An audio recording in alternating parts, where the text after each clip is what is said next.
ఆ విషయంలో మిమ్మల్ని మేడం, ఆ విషయంలో మిమ్మల్ని ఎంటైర్ సొసైటీ సపోర్ట్ చేస్తోందండి. ఒక ట్రైబల్ ఉమెన్ గా మీరు చేస్తున్నది బయటకు వెళ్ళి చూడండి, మా డిపార్ట్మెంట్కి వెళ్ళి చూడండి. నన్ను నా వ్యక్తిగత విషయాల్ని, ప్రొఫెషనల్ విషయాల్ని జతపరిచి నన్ను ఎంత మానసికంగా నన్ను వేధిస్తున్నారనేది మీకు తెలుస్తుంది. ఇది అయిపోయినాక ప్రొఫెషనల్ విషయాలకు కూడా వెళ్ళండి సార్, మీకు కూడా తెలుస్తుంది. ఒక మహిళగా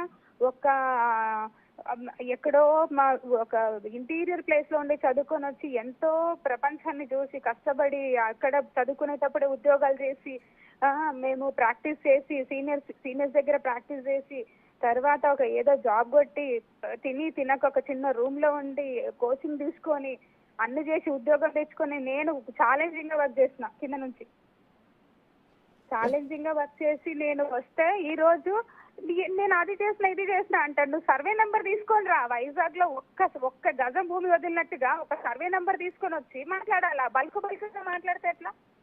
ఎవడు 5 లక్షలు తీసుకొనింది అన్నాడు. 5 లక్షలు తీసుకొనింటే ఎవిక్షన్ చేయించకుండా ఆగి ఉండేదండి కదా. మొత్తం కొట్టి పడేసినాను నేను, వాడి బిల్డింగ్ అంతా కొట్టి పడేసిన నేను రైల్వే స్టేషన్ దగ్గర. ఏంటండి ఇదంతా? గవర్నమెంట్ ఉద్యోగం అన్నాక రకరకాల ఆరోపణలు వస్తాయండి. తప్పు చేసినా చేయకపోయినా లంచాలు తీసుకున్నాను ముద్ర అయితే ప్రతి ఒక్కరి మీద ఉంటుంది. మేము దాని జోలికి వెళ్ళట్లేదండి. అది మీ జాబ్ కు సంబంధించిన వ్యవహారం. కలిపి మాట్లాడాలా? ఇప్పుడు ఆ రెండు సైమల్టేనియస్ గా నడుస్తున్నాయి కదా, రెండు కలిపి మాట్లాడాలి. మీరు రెండు తెలుసుకుని రెండు కూడా ప్రపంచానికి వినిపించండి నా గొంతుని. తప్పకుండా మేడం, తప్పకుండా. ఎందుకంటే ఒక ఉమెన్ ఆఫీసర్ ని ఏ విధంగా, ఎందుకు మా డిపార్ట్మెంట్ మొత్తంలో 1000 మంది అబ్బాయిలు ఉంటే అందులో కనీసము 20 మంది అమ్మాయిలు ఉంటారు. దానికి ఆ అమ్మాయిల్ని కూడా ఇంత సతాయిస్తారా? ఏం ఉద్యోగం చేయకూడదా? ఆడపిల్ల మంచి ప్లేస్ రాకూడదా? ఛాలెంజింగ్ గా చేయకూడదా? వాళ్ళకి ఎదురుగా నిలబడుతున్నామనేసేసి ఈ విధంగా మాట్లాడతారా? ఇది ఫైట్. ఇప్పుడు నా ఫైట్ ఒకవైపు ప్రొఫెషనల్ గా, ఒకవైపు పర్సనల్ గా. ఇందులో ఈ చివరికి నేను మిగులుతానో లేదో కూడా నాకు తెలీదు. త్వరగా గుండె ఆగిపోవడం లేదు నాది. ఇంత నరకం పెడుతున్నారు నన్ను సొసైటీ. ఇంత చెత్త సొసైటీలో కూడా ఉండాల్సిన అవసరం కూడా లేదు. కాకపోతే ఏం చేస్తాం, ఇంకా వేరే బతుకు లేదు, బతకాల. బలవంతంగా చావలేను కదండి సార్ నేను. లేదు మేడం, లోకంలో మిమ్మల్ని అర్థం చేసుకునే వాళ్ళు ఉన్నారు, మిమ్మల్ని అపార్థం చేసుకునే వాళ్ళు ఉంటారు. అపార్థం చేసుకునే వాళ్ళు పక్కన పెట్టండి. ఈ రోజు మీకు అండగా నిలుస్తున్న వాళ్ళతో. అపార్థం చేసుకునే వాడికి పొద్దున లేస్తే నాకు అర్థం కాదండి. పొద్దున లేస్తే వాడి ఇంట్లో సంత సరిపోదా? ముందు చక్కగా పెళ్ళాంతో మాట్లాడి పెళ్ళాంకి ఏం కావాలో చూసుకోమనండి. కామెంట్లు చేసేది కాదు. చక్కగా పెళ్ళాంకి పొద్దున లేచి ఆమెకి ఏం కూరగాయలు కావాలో, ఏమి తెచ్చిస్తే ఆమె వంట చేసుకోగలదో, లేకపోతే పోయి ఆమెకి ఏమన్నా అవసరం ఉందో చూసుకోమనండి. అది వదిలేసేసి తారగా దొరికారనేసి మెసేజ్లు పెడతా ఉన్నారు. ఇంకా ఉమెన్ కొంతమంది లేడీస్ ఉన్నారు. ఏం తెలుసో మరి అమ్మగారులకి, ఏం తెలీదో మరి నాకు తెలీదు. అంతగానము మాట్లాడడానికి ఏముంది? వాళ్ళు ఏమన్నా నా పర్సనల్ లైఫ్ వచ్చి చూస్తారా? వాళ్ళు వచ్చి ఒక వారం రోజులు నాతో ఉండమనండి, తెలుస్తుంది ఎవరైతే మాట్లాడుతున్నారో వాళ్ళు. నేనేం కష్టపడుతున్నాను, ఏం చేస్తున్నాను, ఏం తింటున్నాను, ఏం తాగుతున్నాను. 4 రోజులే నేను అన్నం తినక, ఇంకో 2 రోజులు అంటే హాస్పిటల్ జాయిన్ కావాలా నేను? ఏంటి అంతా అసలు? పనులు లేక ఇవన్నీ, పని పాట లేని వాళ్ళకి ఇవన్నీ వచ్చేవి. ఖచ్చితంగా మేడం, లోకంలో పని పాట లేని వాళ్ళు చాలా మంది ఉన్నారండి. ఎంతసేపు వాళ్ళ ఇంట్లో మీరు అన్నట్టుగానే వాళ్ళ పిల్లలు చదువుకుంటున్నారా, వాళ్ళ జీవితం ఏంటి, ఇది కాకుండా కూడా పక్కింటి వాళ్ళు ఎదుటింటి వాళ్ళ గురించి ఆలోచించి సోషల్ మీడియాలో పిచ్చి రాతలు రాసే వెధవులు చాలా మంది ఉన్నారు. సో వాళ్ళ గురించి ఇప్పుడు మీరు పట్టించుకోవద్దండి. మీరు హ్యాపీగా మధ్యాహ్నం భోజనం చేయండి, ఫైట్ చేయండి. ఈ టైంలో మీరు ఉన్న బాధలో సంతోషంగా ఉండమని నేను చెప్పను, కానీ ఈ టైంలో మీరు పోరాడుతున్నారు, పోరాటం చేయాలండి. అంతేగాని మీరు భోజనం మానేసి మీకు బిడ్డ ఉన్నాడు, ఎక్కడ తినమంటారు సార్? ఎక్కడ తినమంటారు చెప్పండి? నా బిడ్డల్ని దూరం, నా బాధ అంతా నా బిడ్డల్ని దూరం చేసింది ప్రపంచము. నిజము చెప్పండి, మీరు నమ్మండి నమ్మకపోండి. అట్ ద లాస్ట్ నాకు మిగిలింది ఒక్కొక్క బిడ్డ, ఒక మగ బిడ్డ. అది కూడా రేపు సుభాష్ నాకు ఇచ్చేయంటే ఇచ్చేయాల్సిందే. నేను చివరికి నేను ఒంటరిగా మిగిలిపోయాను. లేదండి, ఇప్పుడు మీకు 2 ఆడపిల్లలు ఉన్నారండి, ఒక బాబు ఉన్నాడు, 3 పిల్లల తల్లి మీరు. లేదు నాకు వద్దు నాయన. మీరు ఈ సంత చేసిన పంచాయతీకి, సంత మీన్స్ ఈ మీడియా వాళ్ళు కొంతమంది చేసిన పంచాయతీకి నేను ఆ బిడ్డల్ని ఎట్టి పరిస్థితిలో చూడలేను. వాళ్ళు ఎక్కడున్నా సరే సంతోషంగా ఉంటే చాలు. అంటే ఆడపిల్లలిద్దరిని మదన్ మోహన్ ఇచ్చేసే ఆలోచనలో ఉన్నారా? నేను అసలు ఇచ్చేయాలి, ఎవరు తీసేసుకోవాలి ఆయనే. నేను చూడను, నేను నా బిడ్డలకి నా మొహం చూపించను నేను. కానీ ఎలా అండి, మీరు ఒక తల్లి అండి, 9 నెలలు మోసారు. మొన్న మీరు ప్రెస్ మీట్ లో చూడలేను. నా తల్లిని మీరు ఎన్ని మడకలేశారు మీరు, మీన్స్ అంత కొంతమంది. మీరు మన ప్రెస్ మీట్ లో అన్న మాట ఒకటి నిజంగా అందరినీ గుండెల్ని కదిలిచ్చిందండి. ఇంత పెద్ద పొట్టతో కవల పిల్లలిద్దరిని మోసానండి, నా స్కార్స్ మరకలు ఇప్పటి వరకు ఇక్కడ దాకా ఉంటాయి నాకని మీరు ఆ రోజు చెప్తూ ఉంటే నమ్మరండి. అసలు ఒక తల్లి ఒక్క బిడ్డను మోయడమే చాలా కష్టం.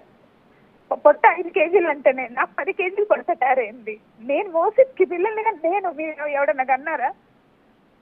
సిగ్గులేదు అసలు అలా మాట్లాడడానికి. వీడు మాట్లాడతాడు మళ్ళీ నేను వచ్చాను ఇంటికి వచ్చేసాను అని. 5 నెలల వరకు కలవకూడదని డాక్టరే చెప్తుంది. అట్లాంటి 3 నెలల కడుపుతో నేను వాడితో కలిసానంటే ఎంత సిగ్గుచేటు, ఎంత అవమానం ఒక మగ జాతికి.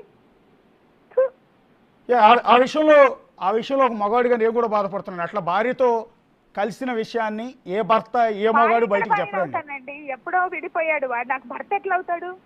నేను అతని నా భార్య అంటున్నాడు. ఏంటి నా ఆయన భార్య, నేను ఇంకొకరి భార్యని ఎప్పుడో నేను చెప్పేశాను. ఎప్పుడో అయిపోయింది.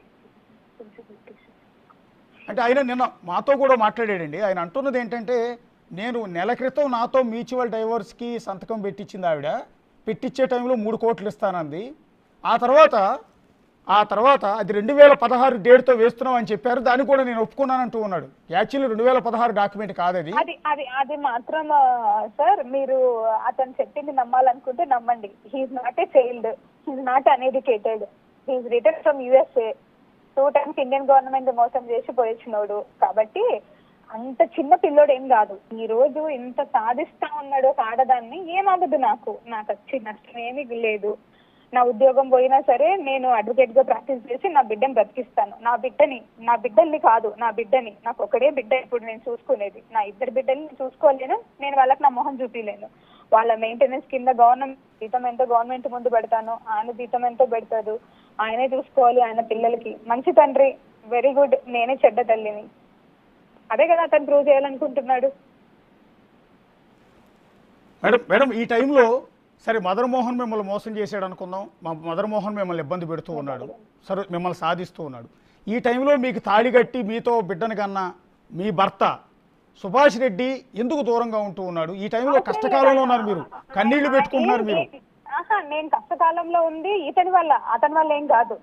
అతన్ని నేను కష్టంగా ఉంది నాకు అని అన్నప్పుడు నేను కోర్టుకు పోతాను. నేను కష్టపడుతుంది ఈయన గురించి, అతని గురించి ఏం కాదు. కాదు మేడం, సుభాష్ రెడ్డి ప్లేస్ లో నేనుండుంటే, మీకు పచ్చిగా చెప్తున్నానండి, సుభాష్ రెడ్డి ప్లేస్ లో నేనుండుంటే ఈ రోజు నేను మీ పక్క నుండి మిమ్మల్ని ఓదారుస్తాను, మీకు అండగా నిలుస్తాను. మీకు లీగల్గా లాయర్ కాబట్టి మీకు సపోర్ట్ చేస్తుంటాను.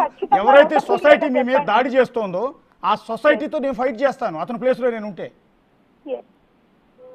ఆవిడ అతని పెద్ద భార్య అని మళ్ళీ వచ్చి ఎవరైతే వచ్చిందో ఆవిడ చెప్పాలండి, ఒక బిడ్డకి అన్యాయం జరుగుతా ఉందమ్మా, ఇంకా నువ్వు ఇంకా ఏమి మోసం చేస్తావు వాళ్ళిద్దరిని అనేసి నన్ను మా ఆయనని ఇంకా మోసం చేస్తా ఉంది. ఈ మాట మీరు ఆవిడకి చెప్పండి.